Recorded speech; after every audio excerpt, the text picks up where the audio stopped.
नमस्कार, मी दीप्ती। तर आज आपण बघणार आहोत गावरान पद्धतीनं चविष्ट आणि झटपट होणारी अशी घेवड्याची भाजी। चला तर रेसिपीकडे जाऊयात। घेवड्याच्या दोन्ही साइडची देठ काढून मी असा चिरून घेतलेला आहे आणि स्वच्छ धुवून घेतलेला आहे हा घेवडा। आता मी गॅसवर कढई ठेवलेली आहे। कढई आपली गरम झालेली आहे। त्याच्यामध्ये 2 पळी तेल घालून घ्यायचे आपल्याला।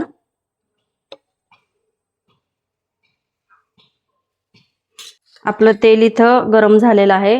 त्याच्यामध्ये अर्धा चमचा मोहरी घालून घ्यायची आहे। अर्धा चमचा जिरं घालून घ्यायचे आहे। थोडासा हिंग घालून घ्यायचा आहे आणि कढीपत्ता घालायचा आहे।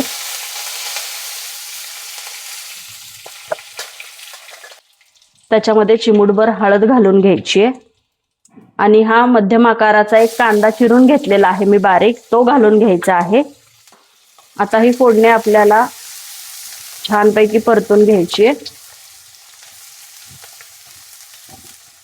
1 मिनिट आपल्याला कांदा तेलामध्ये छान परतून घ्यायचा आहे। कांदा चांगला तेलामध्ये परतलेला आहे। आता एक मध्यम आकाराचा टोमॅटो बारीक चिरून इथं घालून घ्यायचा आहे।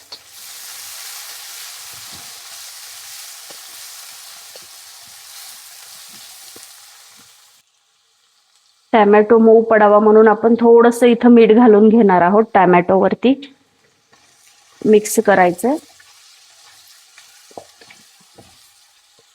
टोमॅटो देखील इथं मऊ पडलेला आहे। त्याच्यामध्ये आपल्याला घरगुती काळा मसाला घालून घ्यायचा आहे। मी इथं 2 चमचे मसाला घालून घेते। तुम्ही तुमच्या आवडीनुसार इथं मसाला घालू शकता।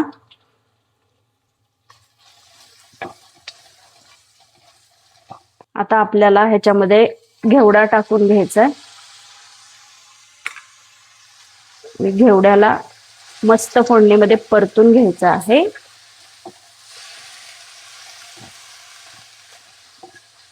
आता हा घेवडा फोडणीमध्ये मिक्स करून झालेला आहे। आता ह्याच्यावर आपण झाकण ठेवूया।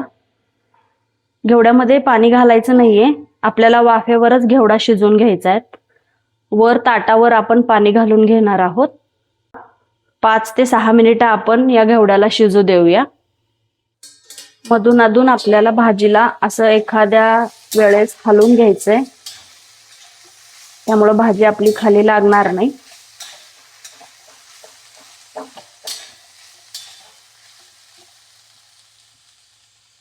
परत झाकण ठेवून 2 ते 3 मिनिटं आपण परत शिजवून घेऊया। आता आपण भाजी उघडून बघूयात, भाजी शिजलेली आहे का। आहा, तुम्ही बघू शकताय आपली भाजी इथं छान प्रकारे शिजलेली आहे। आता या भाजीमध्ये आपल्याला 2 ते 3 चमचे शेंगदाण्याचा कूट घालून घ्यायचा आहे।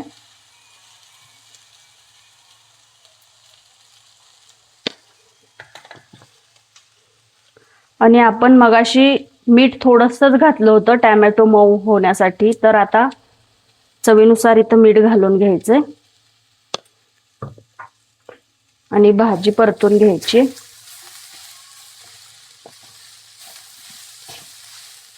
1 मिनिट आपण झाकण ठेवून वाफलून घेऊ भाजी।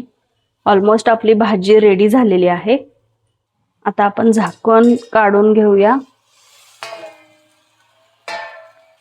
आपली भाजी इथं शिजलेली आहे, खाण्यासाठी रेडी झालेली आहे। त्याच्यावर अशी बारीक चिरलेली कोथिंबीर घालून घ्यायची।